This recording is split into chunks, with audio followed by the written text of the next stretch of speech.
What's going on YouTube? This is Ross's Reef bringing you an update of the tank. On this update, I'm going to be doing a spotlight on my rose bubble tip anemone and clownfish that I have. As you can see, this little rose bubble tip is doing stupendous and my clownfish are hosting it. This tank has only been set up for about 2 months now, and I've had this rose bubble tip for about a month. My clownfish are already hosting it. These clowns are tank bred. When I got these clowns from my fish store, there was not an anemone in the tank with them. The only thing that was in the tank where they were at was some fake, horrible looking plastic piece of crap looking anemone that they put in there. They were actually kind of chilling around it, and I was curious to see if that would actually cause them to host an anemone faster.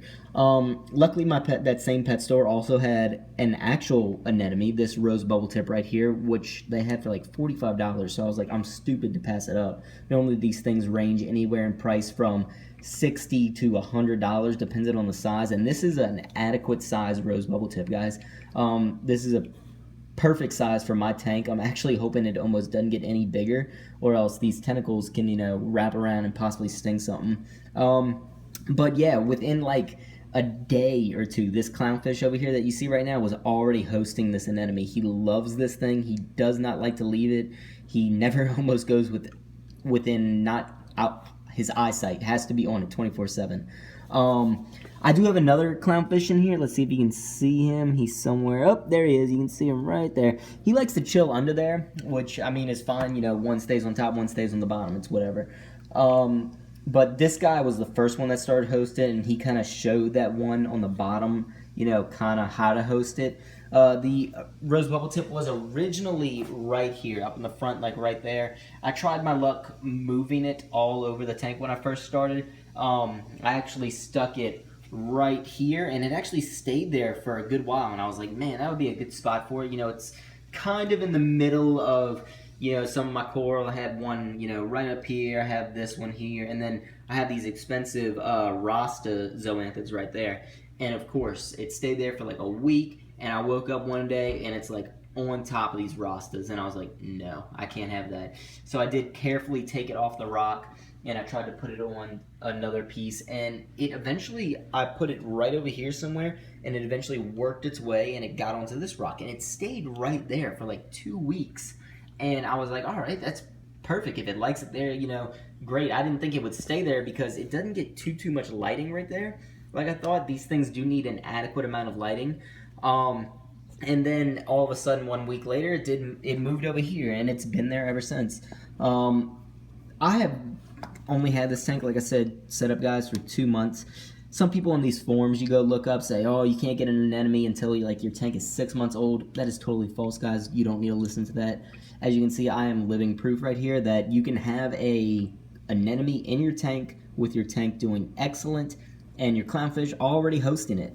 This tank right here, I keep my water parameters good. I have adequate water movement from this Vortec MP10 pump. I do also have those little spin screen pumps that are currently not on because I'm cleaning them. They're soaking in vinegar. And then I have adequate lighting from my Radeon LED. Very good light, by the way. So this rose bubble tip gets all of its essentials that it needs. I do also target feed this rose bubble tip every 3 or 4 days. I'll give it a little piece of silver side. I basically fillet the silver side. I cut off the actual meat of it and leave the bones. I know that's kind of like over babying this thing, but just to make sure that it has adequate health and everything, I do it. It takes me an extra minute or two, so I just do it.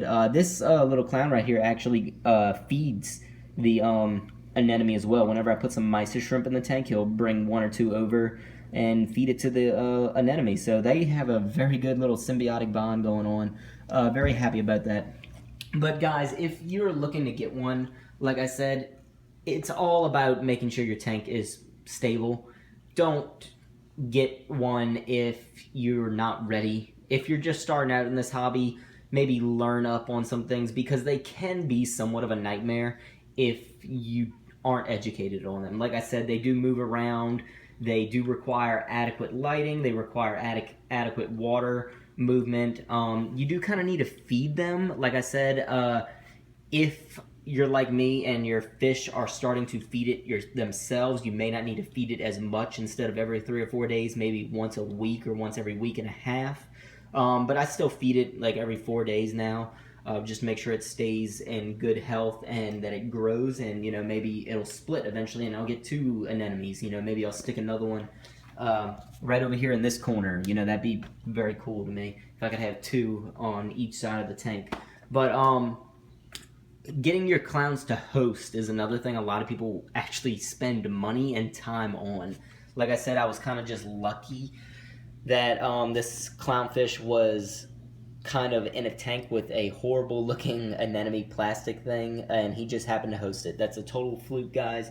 If you want a clownfish to host an anemone that you get, make sure for one that it is a clownfish hosting anemone. Some anemones that you do buy will not host a clownfish. They just don't. So make sure the one that you want, or if you want a clownfish to host, make sure the anemone you're getting actually can. The rose bubble tip is one that can do it. As you can see, it's actually one of the most popular ones that do it.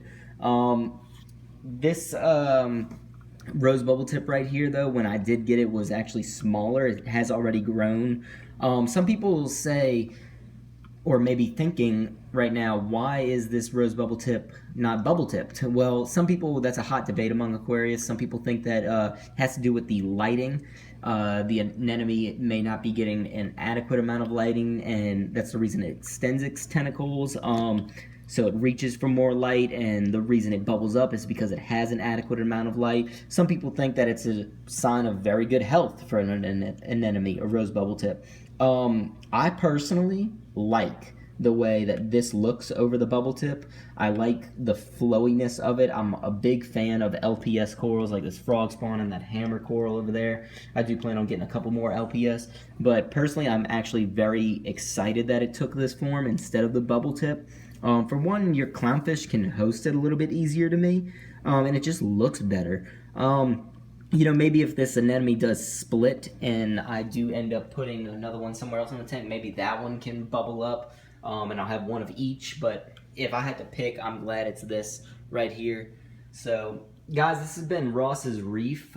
Just wanted to give y'all a quick update on that rose bubble tip anemone and the care. If y'all have any questions, comments, or concerns about it, or anything else in the tank, please comment below and I will get back to you as soon as possible. If you haven't already, click that subscribe button. I will be doing weekly updates on my tank, product reviews, any spotlights of anything, and I will answer any questions that people have in my videos. So if you have any questions, like I said, leave them below. If not, this has been Ross's Reef, signing off.